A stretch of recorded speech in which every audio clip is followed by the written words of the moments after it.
വലിപ്പം കൊണ്ടും പ്രൗഢി കൊണ്ടും ഇന്ത്യയിലെ 3 മഹാസൃഷ്ടികൾ ലോകത്തെ അമ്പരപ്പിക്കുന്നു. ഒന്ന് പ്രകൃതി സൃഷ്ടിച്ച ഹിമാലയം, പിന്നെ മനുഷ്യൻ സൃഷ്ടിച്ച മഹാഭാരതവും താജ്മഹലും. ഇതിഹാസങ്ങളുടെ ഇതിഹാസമാണ് മഹാഭാരതം. മനുഷ്യഭാവനയ്ക്ക് ചെന്നെത്താൻ കഴിഞ്ഞ ഏറ്റവും വലിയ ഉയരം.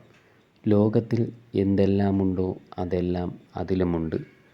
അതിലില്ലാത്തത് മറ്റെങ്ങും ഉണ്ടാവില്ല എന്ന വേദവ്യാസൻ്റെ അവകാശവാദം സത്യമാണെന്ന് കാലം തെളിയിച്ചു.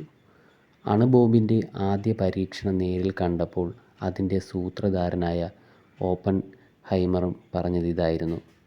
1000 സൂര്യന്മാർ ഒന്നിച്ചുദിച്ച പോലെ എന്ന ഭഗവദ്ഗീതയിലെ ശ്ലോകമാണ്. മനുഷ്യൻ്റെ കരവിരുതിനു മുന്നിൽ ലോകം ശിരസ്സു നമിച്ച താജ്മഹലാണ് മറ്റൊരത്ഭുതം. സ്നേഹത്തിന് ഇതിനേക്കാൾ മനോഹരമായ ഒരു സ്മാരകം മനുഷ്യ ചരിത്രത്തിൽ ഇനി ഉണ്ടാകില്ല. താജ്മഹലിൻ്റെ ഹിമവെണ്മ സ്നേഹത്തിൻ്റെ നിറമായി മാറിക്കഴിഞ്ഞു. മനുഷ്യൻ്റെ മഹാഭാരത സൃഷ്ടി പോലെ പ്രകൃതിയുടെ മഹാസൃഷ്ടിയാണ് ഹിമാലയം. അതുപോലൊരു പർവ്വതനിര ലോകത്തിൽ മറ്റൊരിടത്തും ഇല്ല. ഭൂമിയിലെ ഏറ്റവും വലിയ കൊടുമുടിയായ എവറസ്റ്റും ഉൾപ്പെടുന്ന പർവ്വതനിര. ലോകത്തിൻ്റെ തിരക്കുകളിൽ നിന്ന് അകന്ന് മനസ്സിനെ ഉയരങ്ങളിലെത്തിക്കാൻ ആഗ്രഹിക്കുന്നവർ ഹിമാലയത്തിലെത്തുന്നു. കൊടുമുടികൾ കീഴടക്കുമ്പോൾ ഇവർ ആദ്യം സ്വന്തം മനസ്സിനെ കീഴടക്കുന്നു. അതിലൂടെ ആത്മീയതയുടെ ഉയരങ്ങളിലെത്തുന്നു. എക്കാലത്തെയും ഏറ്റവും വലിയ തപോവനമാണ് ഹിമാലയം. ഒരുപക്ഷേ മറ്റു പർവ്വതനിരകളിൽ നിന്ന് ഹിമാലയത്തെ വ്യത്യസ്തമാക്കുന്നതും അതാകാം. ഹിമാലയമില്ലാത്ത അവസ്ഥ നമുക്കിന്ന് സങ്കല്പിക്കാനോ കഴിയില്ല. എന്നാൽ അങ്ങനെയൊരു കാലമുണ്ടായിരുന്നു. 6.5 കോടി വർഷം മുമ്പ്. ഹിമാലയം നിൽക്കുന്ന സ്ഥാനത്ത് ഡെത്തീസ് എന്ന സമുദ്രമായിരുന്നു.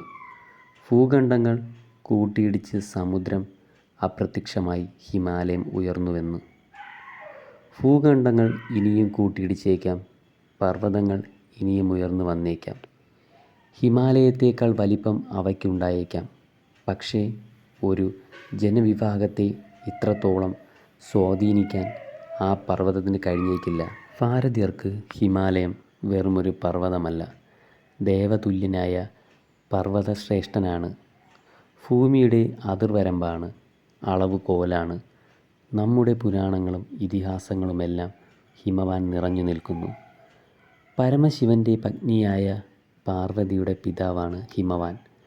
ദക്ഷ പ്രജാപതിയുടെ മകളായ സതി യാഗാഗ്നിയിൽ ചാടി മരിച്ചപ്പോൾ ഹിമവാൻ്റെയും പത്നിയായ മേനയുടെയും മകളായി പാർവതി എന്ന പേരിൽ വീണ്ടും ജനിക്കുകയായിരുന്നു.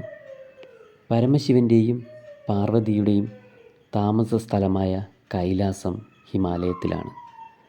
മഹാഭാരതം രചിച്ച വേദവ്യാസൻ ഹിമാലയത്തിൽ തപസ്സിരുന്നതായി മഹാഭാരതം ആദിപർവ്വത്തിൽ പറയുന്നുണ്ട്.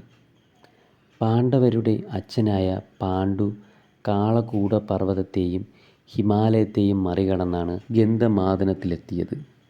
വനവാസത്തിൻ്റെ 17-ാം ദിവസം പാണ്ഡവർ ഹിമാലയത്തിൽ എത്തിച്ചേരുകയുണ്ടായി. ഹിമാലയത്തിൽ തപസ്സനുഷ്ഠിച്ചവരായി ഒരുപാട് പുരാണ കഥാപാത്രങ്ങളുണ്ട്. നാരദമുനി ഹിമാലയത്തിൽ 1000 വർഷത്തോളമാണ് തപസ്സു ചെയ്തത്. ശ്രീകൃഷ്ണനും യുധിഷ്ഠിരനും ഭഗീരഥനുമെല്ലാം ഹിമാലയത്തിൽ തപസ്സു ചെയ്തവരുടെ കൂട്ടത്തിലുണ്ട്. ബ്രഹ്മാവും ദക്ഷ പ്രജാപതിയും ഹിമാലയത്തിൽ യാഗം നടത്തിയിട്ടുണ്ട്.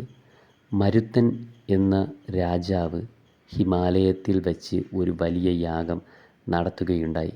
അതിനുശേഷം ബ്രാഹ്മണന്മാർക്ക് വളരെയധികം ധനം ദക്ഷിണയായി നൽകുകയും ചെയ്തുവെന്ന് പുരാണത്തിൽ പറയുന്നു. തപസ്സും യാഗവും മാത്രമല്ല, യുദ്ധവും നടന്നിട്ടുണ്ട് ഹിമാലയത്തിൽ. മഹാവിഷ്ണുവും പരമശിവനും തമ്മിൽ ഒരിക്കൽ ഹിമാലയത്തിൽ വെച്ച് ഭയങ്കരമായ ഒരു യുദ്ധം നടക്കുകയുണ്ടായി. ഈ യുദ്ധത്തിൽ ഹിമാലയം പിളർന്നു പോകുമോ എന്ന അവസ്ഥ പോലും ഉണ്ടായത്രേ. മറ്റൊരവസ്ഥയിലും ഹിമാലയം പിളരുന്ന അവസ്ഥയിലെത്തി. ഹിമാലയത്തിൽ നിന്ന് മറ്റൊരാൾ കൂടി സ്വർഗത്തിലേക്ക് യാത്രയായിട്ടുണ്ട്, ധർമ്മപുത്രർ. മഹാപ്രസ്ഥാനത്തിനൊടുവിൽ അദ്ദേഹം ഹിമാലയ ശിഖരത്തിൽ നിന്ന് നേരെ സ്വർഗത്തിലേക്ക് യാത്രയാവുകയായി. ധൃതരാഷ്ട്രരും ഗാന്ധാരിയും കാട്ടുതീയിൽപ്പെട്ട് മരിച്ചതിനു ശേഷം സഞ്ജയൻ നേരെ പോയത് ഹിമാലയത്തിലേക്കാണ്. പാർവതി പരമേശ്വരന്മാരെപ്പോലെ ഹിമാലയത്തിൽ താമസമാക്കിയ മറ്റൊരാൾ കൂടിയുണ്ട്, നാരദ മഹർഷി. അദ്ദേഹത്തിന് ഹിമാലയത്തിൽ ഒരു ആശ്രമമുണ്ടായിരുന്നു. അർജുനൻ ഒരിക്കൽ ഹിമവാനെ തോൽപ്പിച്ചതായി മഹാഭാരതത്തിൽ പറയുന്നുണ്ട്.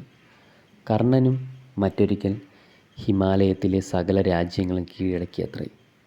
ശിവൻ ത്രിപുരാസുരന്മാരെ വധിച്ചപ്പോൾ ശിവൻ്റെ രഥത്തിൻ്റെ അച്ചുതണ്ടായിരുന്നു അത്രേ ഹിമാലയം. പലരുടെയും സ്വർഗാരോഹണത്തിന് വേദിയായ ഹിമാലയം ജനനത്തിനും സാക്ഷിയായിട്ടുണ്ട്. സുബ്രഹ്മണ്യൻ്റെ ജനനം ഹിമവാന്റെ ഉയർന്ന കൊടുമുടിയിലായിരുന്നു. സുബ്രഹ്മണ്യനെ സേനാധിപനായി അഭിഷേകം ചെയ്യുമ്പോഴും ഹിമവാൻ ഉണ്ടായിരുന്നു. ഇങ്ങനെ ദേവനായും ദേവതുല്യനായും ദേവന്മാരുടെയും അവതാരങ്ങളുടെയും സഹായിയായും ഹിമവാൻ ഭാരതീയ പുരാണ ഇതിഹാസങ്ങളിൽ തല ഉയർത്തി നിൽക്കുന്നു.